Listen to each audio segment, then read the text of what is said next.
Betapa syoknya mereka saat melihat ribuan jasad dengan kondisi seperti terkena azab ilahi.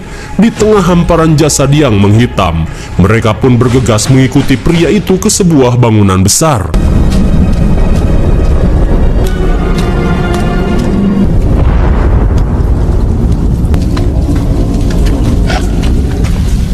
My name is David. Sesaat kemudian, rupanya pria ini adalah David. Lantas ia pun menceritakan sesuatu, di mana 10 tahun lalu, ia bersama Dr. Shaw merupakan survivor dari kejadian Prometheus dan berhasil sampai ke planet ini dengan menggunakan pesawat Engineer.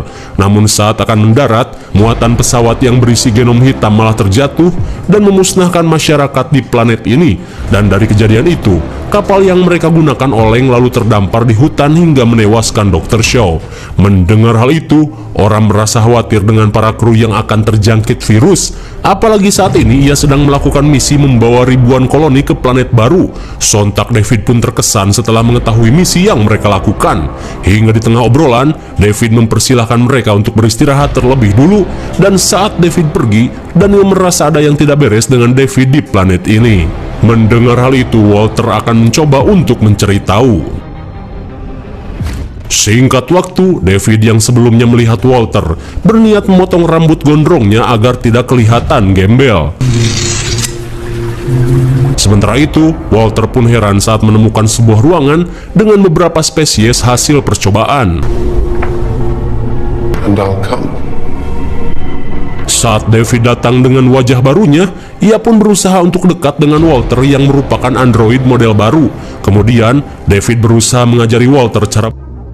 Kembali pada David, ia pun berniat menceritakan sesuatu pada Walter.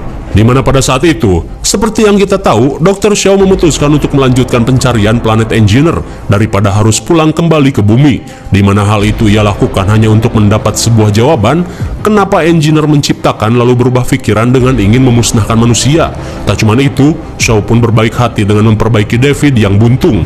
Meski ia tahu jika David adalah penyebab meninggalnya Charlie dan benih alien di dalam tubuhnya. Bertahun-tahun mereka melakukan perjalanan antariksa, Dr. Shaw dan David menjadi semakin dekat. Bahkan David mampu membuat gambar Dr. Shaw hanya untuk menghiburnya. Hingga suatu ketika, David meminta Dr. Shaw untuk tidur dalam Cyrosleep karena perjalanan menuju planet Paradis begitu jauh.